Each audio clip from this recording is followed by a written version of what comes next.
Hello friends, welcome to my channel. आज हम आपके लिए लेकर आए हैं विज्ञान के संबंधित कुछ ऐसे क्वेश्चंस जो वेरी इंपॉर्टेंट हैं for examination of PEU. So let start this video now.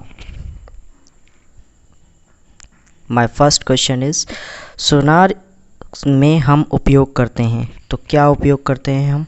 Radio तरंगों का, श्रव्य तरंगों का, पराश्रव्य तरंगों का और अपश्रव्य तरंगों का। तो यहाँ पे कौन सा ऑप्शन बिल्कुल राइट हो जाएगा, आपको ये बताना है। ओके, तो रेडियो तरंगों का या पराश्रव्य तरंगों का या श्रव्य ध्वनि तरंगों का या अवश्रव्य तरंगों का, तो क्या लगता है यहाँ पे? तो यहाँ पे जो सही ऑप्शन हो जाएगा वो हो जाएगा पराश्रव्य तरंगों का। तो चलिए अब बात करते हैं सोनार की। ओके, तो यहाँ पे तो ऑप्शन बिल्कुल राइट है, आपका सी ऑप्शन होगा। बट अब हम सोनार के बारे में बात करने वाले हैं। तो देखिए सोनार क्या होता है।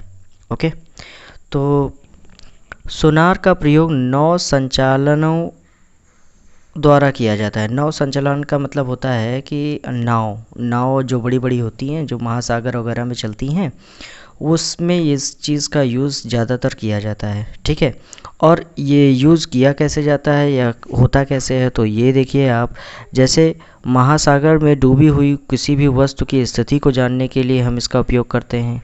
और इसमें आवृत्ति की पराश्रव्य तरंगें होती हैं, ये टकरा कर उस वस्तु से और फिर ये जो प्रतिध्वनि के रूप में वापस लौट आती हैं वस्तु से टकरा कर। तो इस तरीके से हम ये कह सकते हैं कि जो है कोई भी वस्तु अगर महासागर में डूबी हुई है या कितनी दूरी पर है कोई दूसरी भी वस्तु, मान लो दुश्मन का जहाज ही क्यों ना हो, तो वो भी जो है अगर कुछ दूरी पर है तो उसका भी पता जो है इसी के द्वारा लगाया जा सकता है।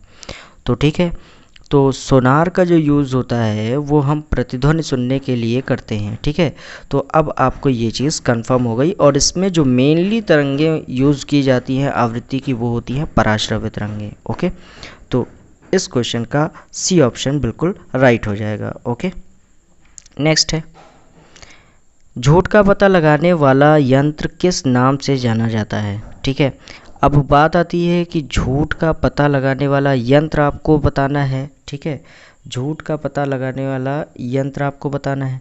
पॉलीग्राफ होता है, पायरोमीटर होता है, कि गायरोस्कोप होता है, कि काइमोस्कोप होता है। तो यहाँ पे सही ऑप्शन आपका क्या हो जाएगा? आपको क्या लगता है यहाँ पे कौन सा ऑप्शन बिल्कुल राइट होगा? ठीक है, अगर इसके बारे में थोड़ा सा भी जानकारी है आपको तो आप बताएं हमको।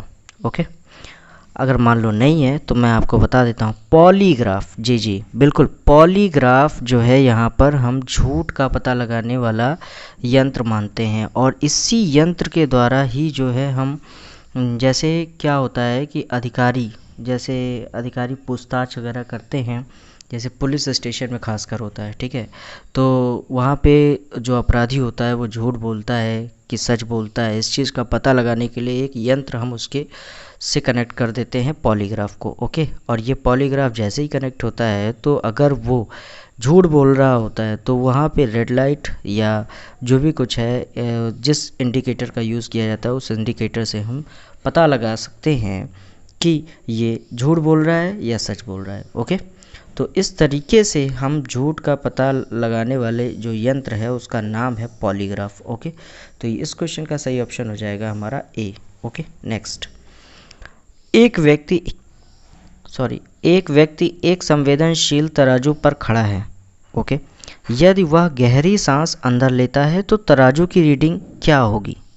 ध्यान से समझिएगा क्वेश्चन को, बहुत इंपॉर्टेंट है कि अगर एक व्यक्ति संवेदनशील तराजू पर खड़ा है, यदि वह गहरी सांस लेता है तो तराजू की रीडिंग क्या होगी? ओके, तो ये ऑप्शन है बढ़ेगी, और बी है घटेगी, और सी है रीडिंग पर कोई प्रभाव नहीं पड़ेगा, और डी है वह बढ़ेगी या घटेगी और या वायुमंडलीय दबाव पर निर्भर करता है, करेगा। तो यहाँ पे अब आप बताइए हमको कि इसमें कौन सा ऑप्शन बिल्कुल राइट हो जाएगा। ओके, तो अब मैं आपके लिए कुछ चीज़ें ऐसे बताता हूँ कि जो सिंपली है। जैसे अब तराजू की बात आ गई यहाँ पे, है ना, तो और दूसरा चीज़ सांस लेने और छोड़ने की बात आ गई। ठीक है, तो इन दोनों चीज़ों की जो रीडिंग है वो इस तरीके से काउंट की जाती है, जैसे व्यक्ति की गहरी सांस लेने या छोड़ने पर, राइट, दोनों ही परिस्थिति में तराजू की रीडिंग हमेशा घटेगी।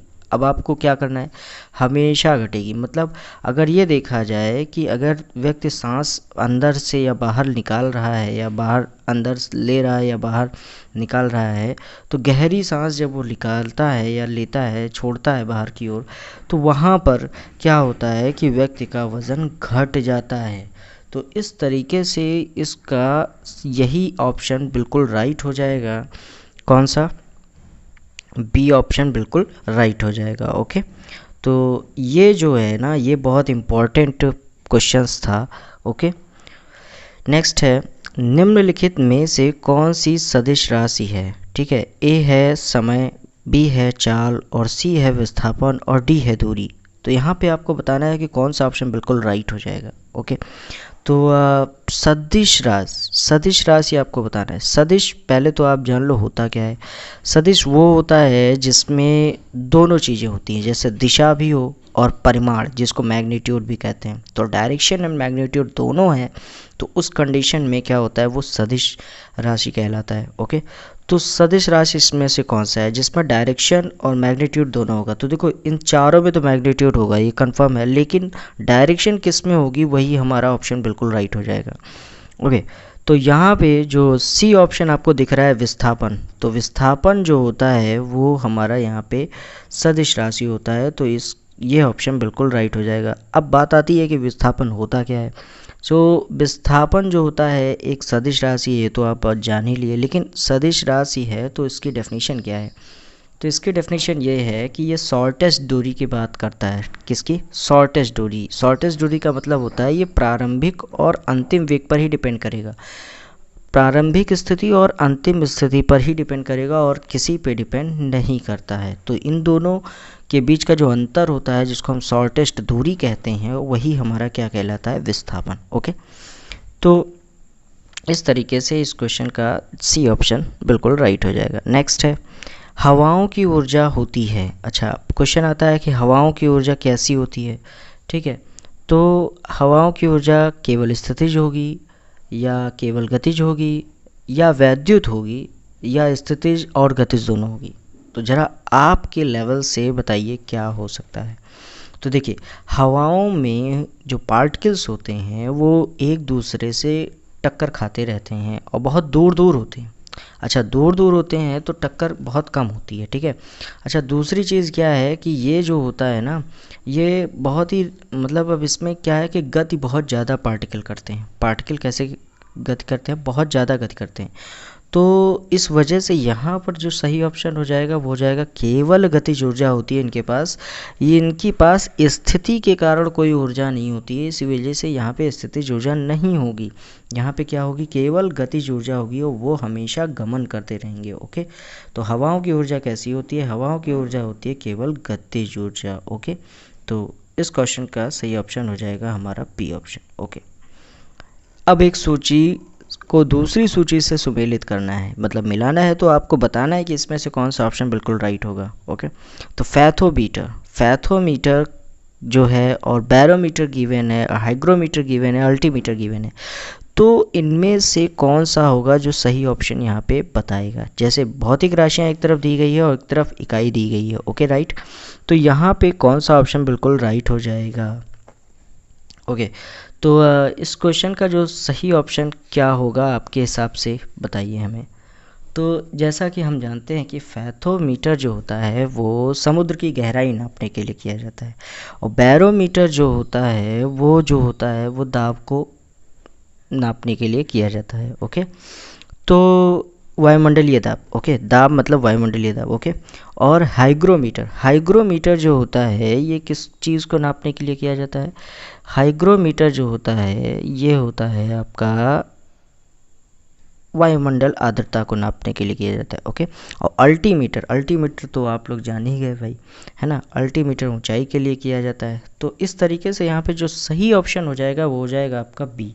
ओके, तो नेक्स्ट क्वेश्चन की बात करते हैं। फोनोमीटर। फोनोमीटर किसके मापन में उपयोग किया जाता है? तो फोनोमीटर, पहला ऑप्शन है प्रकाश के चमकीलेपन की क्षमता, और बी है अत्यधिक उच्च ताप पर, और सी है ध्वनि की तीव्रता एवं स्पंदन आवृत्ति को के मापन में करते हैं, या विद्युत चुंबकीय तरंग की आवृत्ति में करते हैं। तो बताइए सही ऑप्शन क्या हो सकता है यहाँ पे?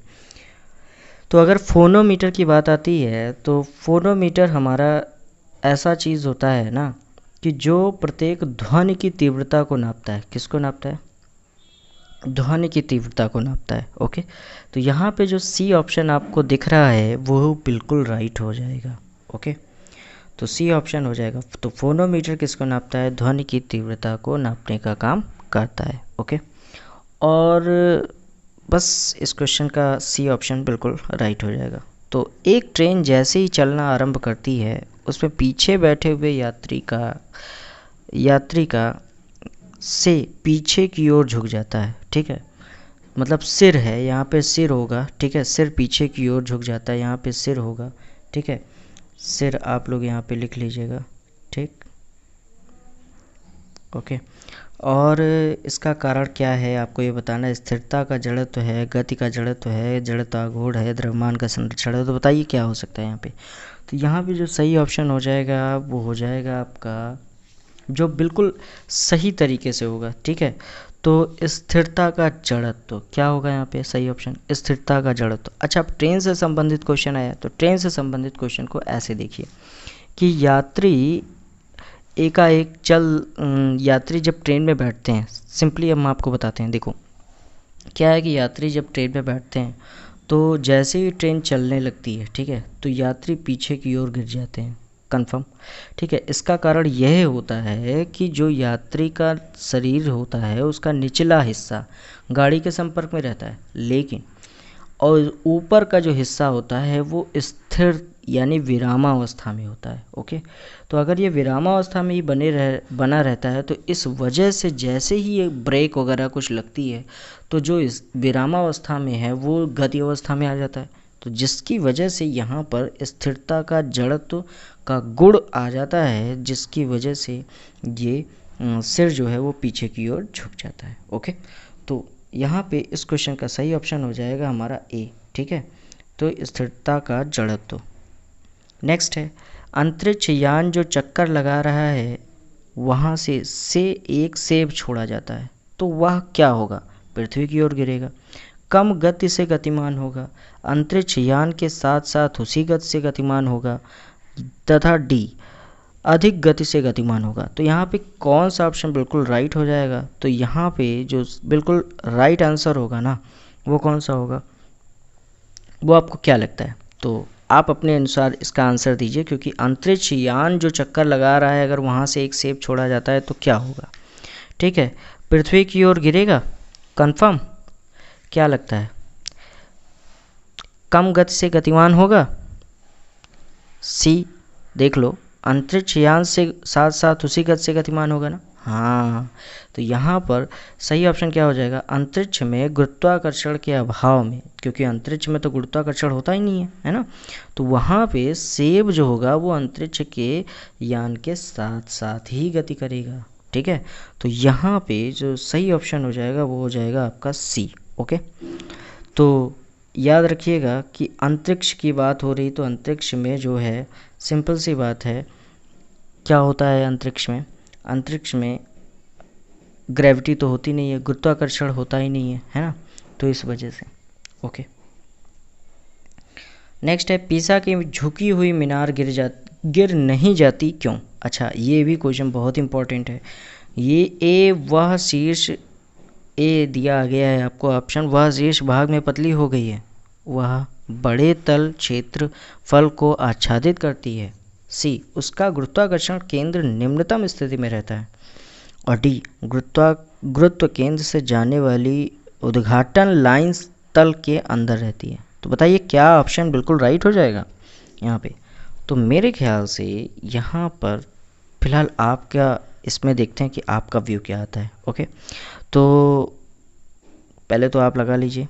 ठीक है, अच्छा, कुछ लोग इस क्वेश्चन को लगा लिए होंगे, राइट, क्योंकि पीसा की मीनार की झुकी हुई के बारे में मतलब गिर नहीं जाती है, इस चीज़ को आप जो है बहुत ज़्यादा सोचे होगे, विचारे होगे, कभी कभी कोई दूसरा भी व्यक्ति इसके बारे में पूछा होगा, बिल्कुल ना। तो इसी तरीके से यहाँ पे जो आपको दिख रहा होगा डी ऑप्शन, कौन सा दिख रहा है? D option. गुरुत्व केंद्र से जाने वाली जो उद्घाटन लाइन होती है, यानी उसके जो तल होता है वो अंदर रहता है, ठीक है। तो इस वजह से यहाँ पर पीसा की मीनार झुकी हुई रहती है, गिरती नहीं है। ओके, तो अब बात आती है गुरुत्व केंद्र क्या है, ठीक है। तो गुरुत्व केंद्र वह बिंदु होता है जहाँ पर संपूर्ण द्रव्यमान केंद्रित होता है। तो कोई भी वस्तु तब तक स्थिर रहती है जब तक कि गुरुत्व केंद्र से जाने वाली ऊर्ध्वाधर रेखा उसके तल से होकर गुजरती है। ओके, तो यहाँ पे जो इसका ऑप्शन हो जाएगा वो हो जाएगा आपका डी। ओके, तो नेक्स्ट क्वेश्चन है हमारा, हवा में लोहे और लकड़ी के समान भार की गेंद को समान ऊंचाई से गिराने पर क्या होता है? तो ए ऑप्शन है पृथ्वी पर दोनों एक समय गिरेगी, बी ऑप्शन है एक पहले गिरेगी एक बाद में गिरेगी, और सी है लकड़ी की गेंद बाद में गिरेगी, और डी कि कुछ अंतराल में गिरेगी। तो यहाँ पे सही ऑप्शन क्या हो जाएगा? ठीक है, तो यहाँ पे जो बिल्कुल राइट ऑप्शन होगा वो हो जाएगा आपका सी, लकड़ी की गेंद बाद में गिरेगी। ठीक है, तो लोहे और लकड़ी के समान भार की गेंद है, तो समान ऊंचाई से जब गिरा रहे हैं तो उसमें क्या होता है, लकड़ी की गेंद बाद में गिरेगी। ओके, देखो क्या होता है, हवा जो होती है जब अनुपस्थित रहेगी, ठीक है, मतलब हवा होगा ही नहीं वहाँ पे, तो हवा की अनुपस्थिति में लोहे तथा जो लकड़ी है, ठीक है, के समान भार को जब समान ऊंचाई से गिराया जाता है तो एक साथ पृथ्वी पर पहुँचेंगे, राइट। परंतु जब हवा की उपस्थिति होती है तो वहाँ पर लोहे तथा लकड़ी के समान में जो भार होता है ना, वो क्या होता है, जब समान ऊंचाई से गिराया जाता है तो लोहे की गेंद पहले पहुँचेगी और लकड़ी की गेंद बाद में गिरेगी। तो यहाँ पर जो सही ऑप्शन हो जाएगा वो यही पूछ रहा है कि लकड़ी की गेंद बाद में गिरेगी, यानी सी ऑप्शन बिल्कुल राइट होगा। ओके, तो हवा की बात आई थी तो हवा के लिए इस तरीके से क्वेश्चन हो जाएगा।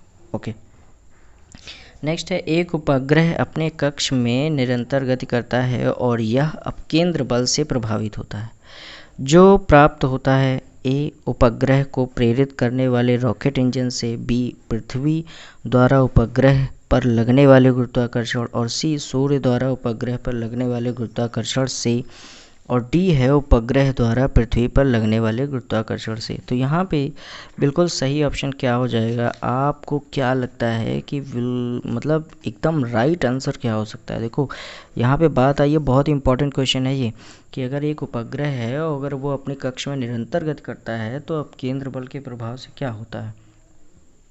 तो जो हमारा बी ऑप्शन है यहाँ पर, पृथ्वी द्वारा उपग्रह पर लगने वाले गुरुत्वाकर्षण से, ये बिल्कुल राइट है। ठीक है, तो अब बात आती है इसके बारे में, तो हम बता देते हैं इसके बारे में क्या होता है ये।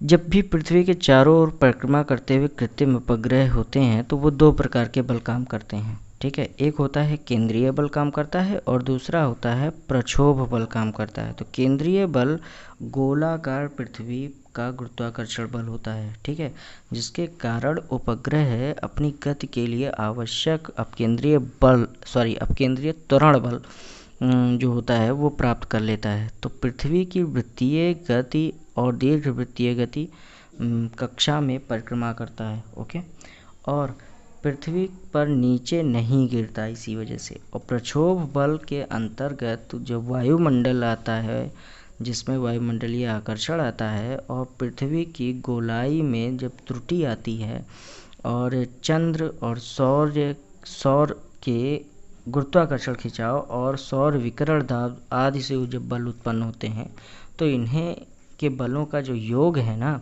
ये यद्यपि इतना कम होता है कि इनके कारण उपग्रह के पथ में विचलन आ जाता है, जिसकी वजह से ये आगे की ओर गति नहीं कर पाते हैं। ओके, तो ये जो होते हैं वायुमंडलीय आकर्षण से अप्रभावित रहते हैं। तो सिंपली अगर हम बाप के लिए बात करें तो एक चीज़ याद रखना है कि गुरुत्वाकर्षण बल होना ज़रूरी है। ओके, तो पृथ्वी द्वारा जब गुरुत्वाकर्षण बल उपग्रह पे लगता है तो इसी वजह से ये एक अपकेंद्रीय बल प्रभावित होता है इससे। ओके, तो इस क्वेश्चन का सही ऑप्शन हो जाएगा हमारा बी। और अब हम आगे बढ़ते हैं।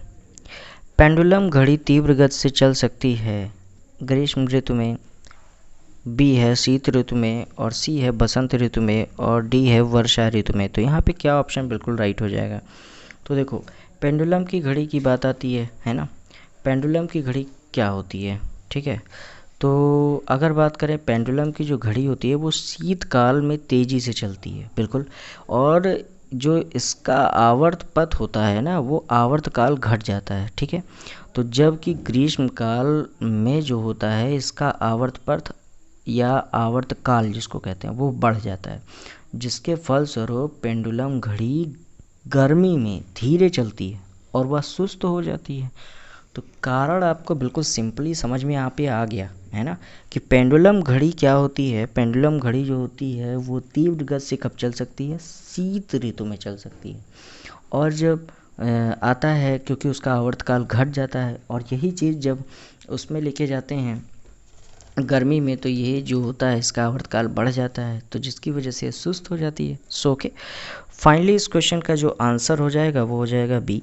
ओके, नेक्स्ट क्वेश्चन की बात करते हैं। वर्षा की गोल बूंदें जो होती हैं वो क्यों होती हैं? ठीक है, गोल यानी गोलाकार क्यों होती हैं जो बूंदें होती हैं? तो वह बहुत ऊंचाई से गिरती हैं, हवा में प्रतिरोध होता है, जल में पृष्ठ तनाव होता है। तो उपयुक्त में से कोई नहीं सही है। तो यहाँ पे इस क्वेश्चन का सही ऑप्शन क्या हो जाएगा? ओके, तो यहाँ पे इस क्वेश्चन का जो सही ऑप्शन हो जाएगा ना वो हो जाएगा आपका क्या? जल में पृष्ठ तनाव होता है। क्या होता है? पृष्ठ तनाव। अब ये जो पृष्ठ तनाव होता है ना, इसी की वजह से जब भी वर्षा की जो बूंदें होती हैं वो नीचे गिरती हैं तो ये गोलाकार रहती हैं। ओके, तो अब बात आती है कि ये जो आयतन होता है ना गोलाकार आकृति का, ठीक है, ये पृष्ठ के क्षेत्रफल तथा अन्य आकृतियों के पृष्ठ के क्षेत्रफल से कम होता है। ओके, तो पृष्ठ तनाव का जो गुण होता है यही है कि द्रव का स्वतंत्र पृष्ठ न्यूनतम क्षेत्रफल घेरने का प्रयास करता है, बस इतना ही। तो जो द्रव का जो पृष्ठ होता है ना वो न्यूनतम क्षेत्रफल घेरने का प्रयास करता है, इसी वजह से जो वर्षा की बूंदें होती हैं वो गोलाकार होती हैं। ओके, तो इस क्वेश्चन का जो सही ऑप्शन हो जाएगा वो हो जाएगा आपका सी। और आगे बढ़ते हैं नेक्स्ट।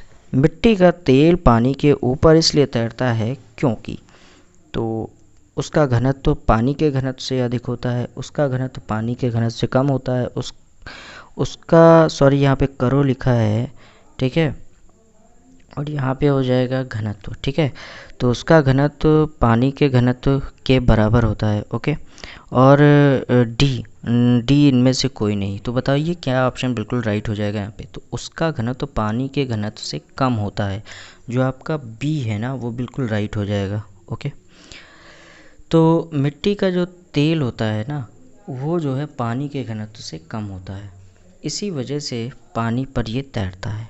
ओके, तो आगे बढ़ते हैं। जब किसी झील की तली से उठकर वायु बुलबुला ऊपर सतह तक आ जाएगा तो उसका आकार क्या हो जाएगा?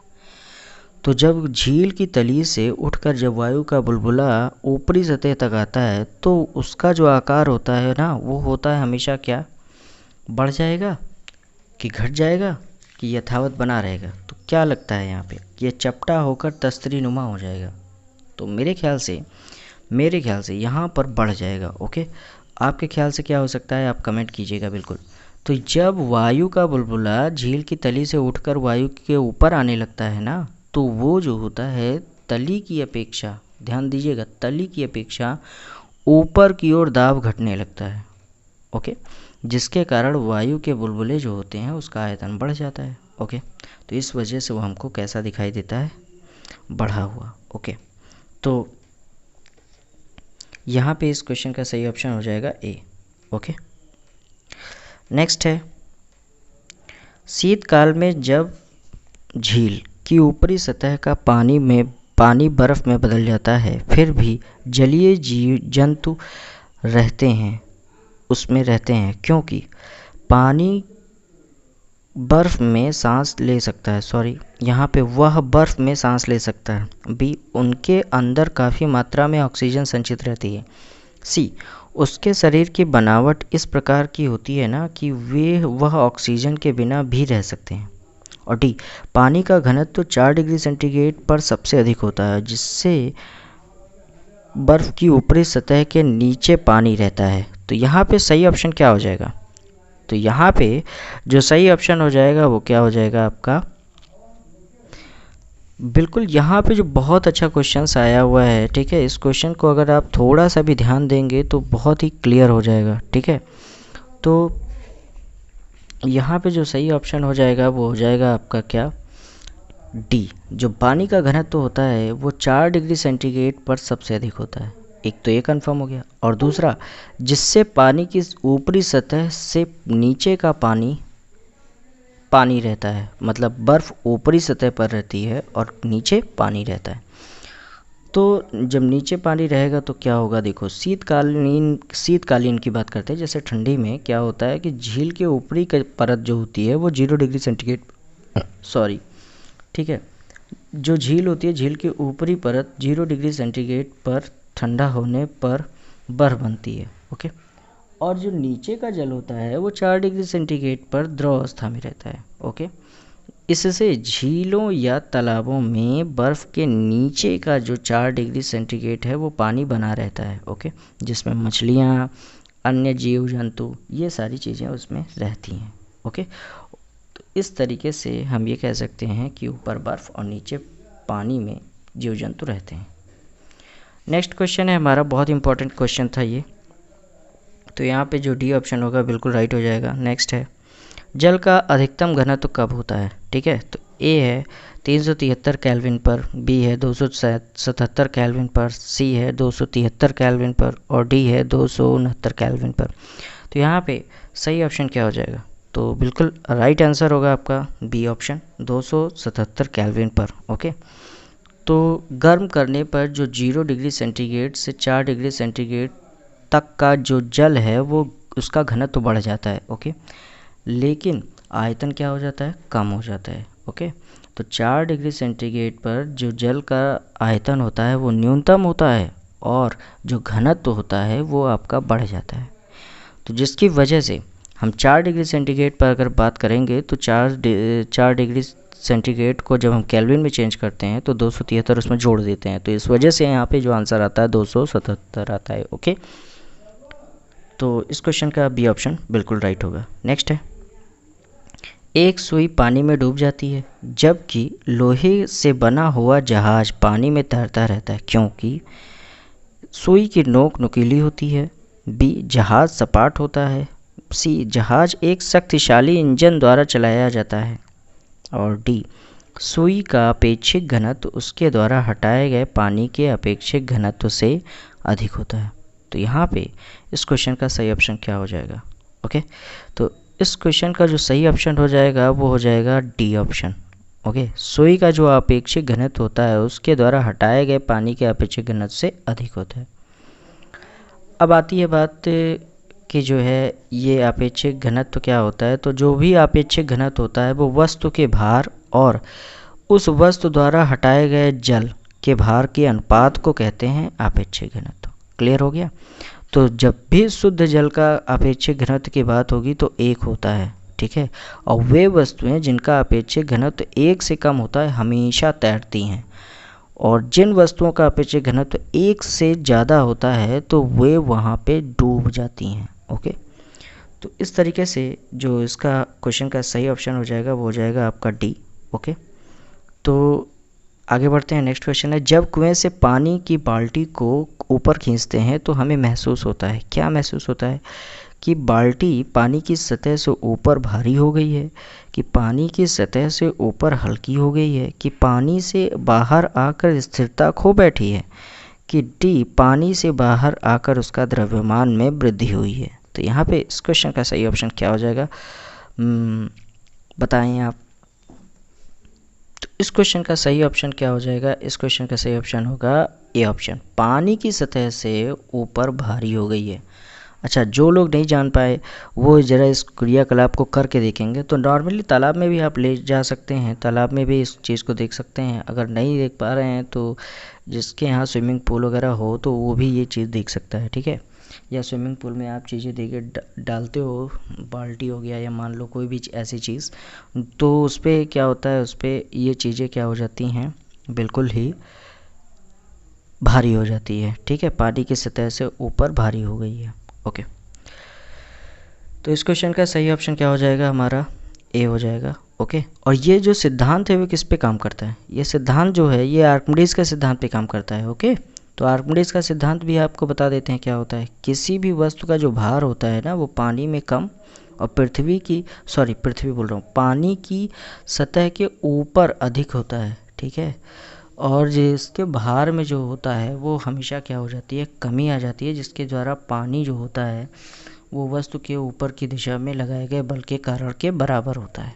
ओके, तो इस क्वेश्चन में जो ए ऑप्शन है वो बिल्कुल राइट हो जाएगा। नेक्स्ट आगे क्वेश्चन की बात करते हैं। एक भारीन गुब्बारे में 200 ग्राम जल भरा है। ओके, जल में भार होगा क्या, 0 होगा, 100 ग्राम होगा, 200 ग्राम होगा, 400 ग्राम होगा, क्या होगा। तो यहाँ पे जो सही ऑप्शन है वो हो जाएगा 0 ग्राम। ओके, कैसे हो जाएगा, चलो देखते हैं। तो जब भी कोई वस्तु जल में आंशिक या पूर्ण रूप से डुबोई जाती है, कंफर्म, ये तब उसके भार में हमेशा क्या आ जाती है, कमी आ जाती है, बिल्कुल। तो यह आभासी कमी ही उसके द्वारा हटाए गए द्रव के भार के बराबर होती है। क्लियर हुआ। तो इस तरीके से हम ये कह सकते हैं कि अगर हम गुब्बारे की बात करते हैं तो गुब्बारे के अंदर अगर जल भरा हुआ है, ठीक है, तो ऊपर और नीचे दोनों ओर उत्प्लावन बल काम करता है, बिल्कुल। तो इस तरह जल में जब गुब्बारे का भार देखेंगे तो वो भार जो होगा वो उत्प्लावन बल से माइनस हो जाता है, जिसकी वजह से 200 माइनस होकर 0 आ जाता है।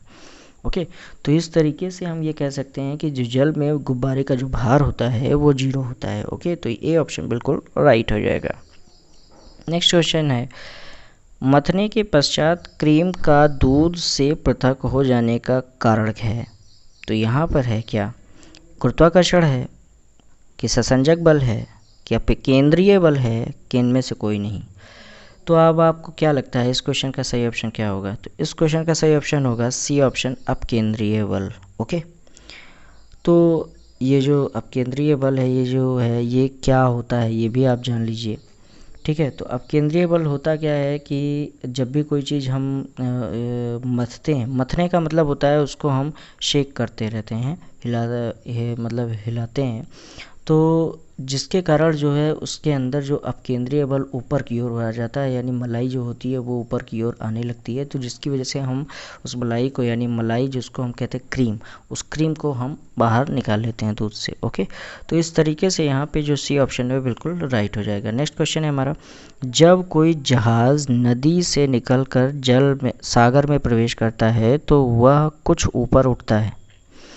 और दूसरा कथन है हमारा यहाँ, उसका रीज़न दिया हुआ है कि सागर के जल का घनत्व नदी के जल के घनत्व से अधिक है। तो बताइए यहाँ पे क्या हो सकता है, कौन सा ऑप्शन बिल्कुल राइट हो जाएगा। तो पहला ऑप्शन है, कह रहा है कि ए और आर दोनों सही है और आर ए की सही व्याख्या करता है। और दूसरा ऑप्शन है कि ए और आर दोनों सत्य है और आर ए की सही व्याख्या नहीं करता है। और सी है कि ए सत्य है परंतु आर असत्य है। और डी है कि ए असत्य है परंतु आर सत्य है। तो यहाँ पे इस क्वेश्चन का सही ऑप्शन क्या हो जाएगा, आपको क्या लगता है कि इस क्वेश्चन का सही ऑप्शन क्या होगा। ओके, तो आप हमें जो है इसको बताएं क्या हो सकता है यहाँ पे सही ऑप्शन। यहाँ जो पहला है कि ए और आर दोनों सही है, ठीक है, और आर ए की सही व्याख्या करता है। तो बिल्कुल देखो, जब कोई जहाज़ नदी से निकलकर सागर में प्रवेश करता है तो वह कुछ ऊपर उठ जाता है। यह कैसे होता है, सागर के जो जल का घनत्व होता है वो नदी के जल के घनत्व से अधिक है, इस वजह से ऐसा होता है। ओके, तो इस क्वेश्चन का जो सही ऑप्शन हो जाएगा वो हो जाएगा ए। ओके, तो आगे बढ़ते हैं। नेक्स्ट क्वेश्चन है, प्रकाश विकिरण की प्रकृति होती है, कैसी होती है। ए ऑप्शन, रंग के समान होती है। बी, रंग के समान होती है कि तरंग के समान होती है, ठीक है। यहाँ पे जो सही ऑप्शन हो जाएगा वो क्या होगा, देखो। और तीसरा है तरंग और कण दोनों के समान होती है, और डी है किसी के समान नहीं होती है। तो यहाँ पे सही ऑप्शन क्या होगा, यहाँ पे सही ऑप्शन हो जाएगा हमारा सी। ठीक है, तरंग और कण दोनों के समान। अच्छा, अब होता क्या है प्रकाश विकिरण की प्रकृति, देखो क्या होता है। जब भी प्रकाश कोई चीज़ प्रदर्शित करता है तो ये दोहरी प्रकृति को प्रदर्शित करता है। पहला जो कण होते हैं और दूसरा जो होता है तरंग होता है, मतलब कभी कण के समान तथा कभी तरंग के समान। ओके।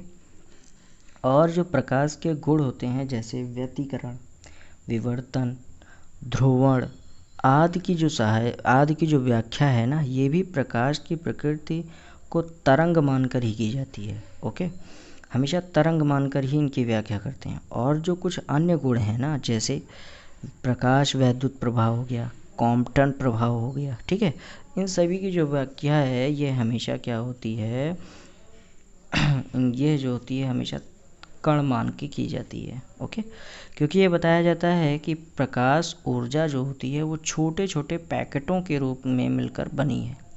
ओके, तो इस क्वेश्चन का जो सही ऑप्शन हो जाएगा वो हो जाएगा सी, तरंग और कण। राइट। तो नेक्स्ट, निम्नलिखित में से कौन सा कथन सही है? तो प्रकाश का वेग अधिक होता है, बी है ध्वनि का वेग सबसे अधिक होता है, और सी है आकाशीय पिंडों का वेग सबसे अधिक होता है, और डी है रॉकेट का वेग सबसे अधिक होता है। तो यहाँ पे कौन सा ऑप्शन बिल्कुल राइट हो जाएगा? तो अगर हम बात करते हैं कि सही ऑप्शन इसमें क्या होगा, तो इसमें जो है सही ऑप्शन हो जाएगा प्रकाश का वेग हमेशा अधिक होता है। क्लियर हुआ? अब प्रकाश का वेग क्या होता है, देखो निर्वात में तो 3 × 10⁸ मीटर पर सेकेंड होता है। ओके, और जो ध्वनि की गति होती है वो होती है वायु में 332 मीटर पर सेकेंड। अब आपको ये इंपॉर्टेंट पॉइंट याद रखना है। ओके, कि वायु ध्वनि की जो गति होती है वो वायु में कितनी होती है, 332 मीटर पर सेकेंड। और प्रकाश की जो गति होती है वो पानी में कितनी होती है, वो होती है 2.25 और × 10⁸ मीटर पर सेकेंड होती है। ओके, और अगर यही चीज़ प्रकाश का वेग कांच की बात करें तो कांच में कितना होता है, तो 2 × 10⁸ मीटर पर सेकेंड होता है। ओके, तो इस तरीके से हम ये कह सकते हैं कि जो प्रकाश की गति होती है सदैव ध्वनि की गति से हमेशा क्या होती है, अधिक ही होती है। ओके, तो जो आकाशीय जैसे हो गया रॉकेट का वेग है ना, ये प्रकाश की गति से काफ़ी कम होता है। क्लियर हुए? तो इस तरीके से हम यहाँ पे कह सकते हैं कि जो इस क्वेश्चन का सही ऑप्शन क्या हो जाएगा, इस क्वेश्चन का सही ऑप्शन हो जाएगा ए। ओके, तो ए होगा यहाँ पे बिल्कुल सही ऑप्शन। नेक्स्ट है, प्रकाश का वेग अधिकतम होता है कब? अभी अभी मैंने बताया, अब आपकी बारी है कि आप बताएं कि इसमें से कौन सा ऑप्शन बिल्कुल राइट होगा। ए ऑप्शन है हीरे में, बी होगा पानी में, और सी है निर्वात में, और डी है हाइड्रोजन में। तो क्या लगता है, क्या इस क्वेश्चन का सही ऑप्शन क्या हो जाएगा? इस क्वेश्चन का जो सही ऑप्शन हो जाएगा निर्वात में। ठीक है, 3 × 10⁸ मीटर पर सेकेंड स्क्वायर मैंने अभी बताया आपको। ठीक है, तो इस क्वेश्चन का सही ऑप्शन हो जाएगा सी। नेक्स्ट है मरीचिका। क्या मरीचिका का बनना उदाहरण है? तो मरीचिका अभी हम बताते हैं क्या होती है।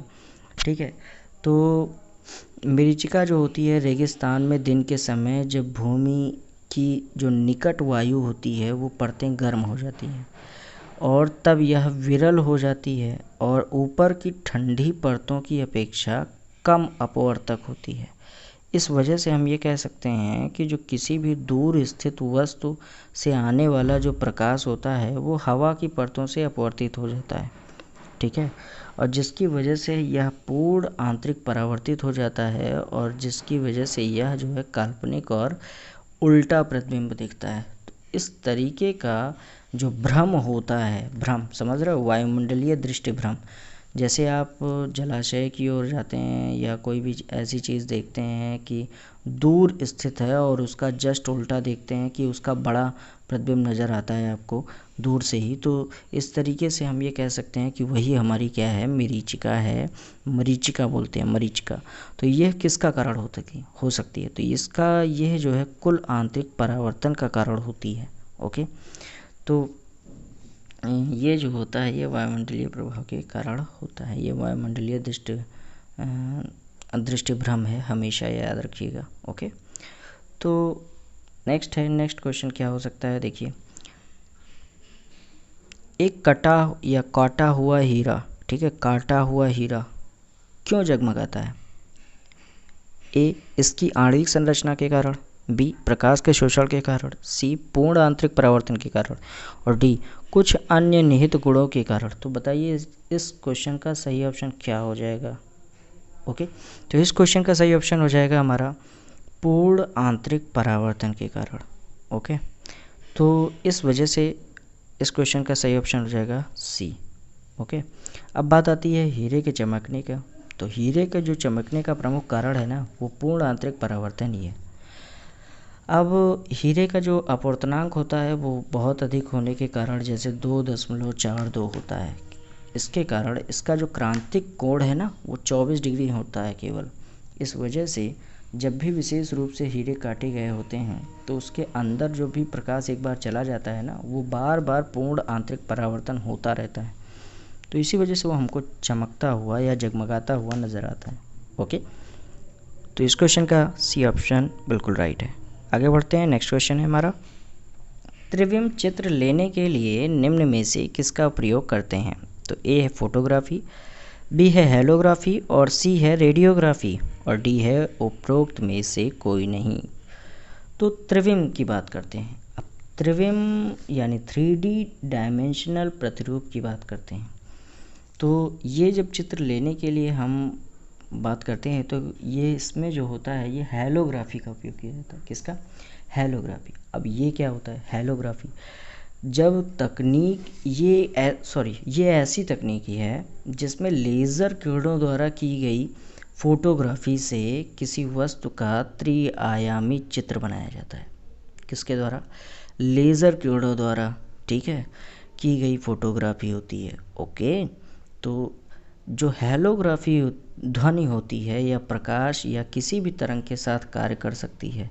अब हमेशा याद रखना कि हेलोग्राफी क्या होता है, ये ध्वनि या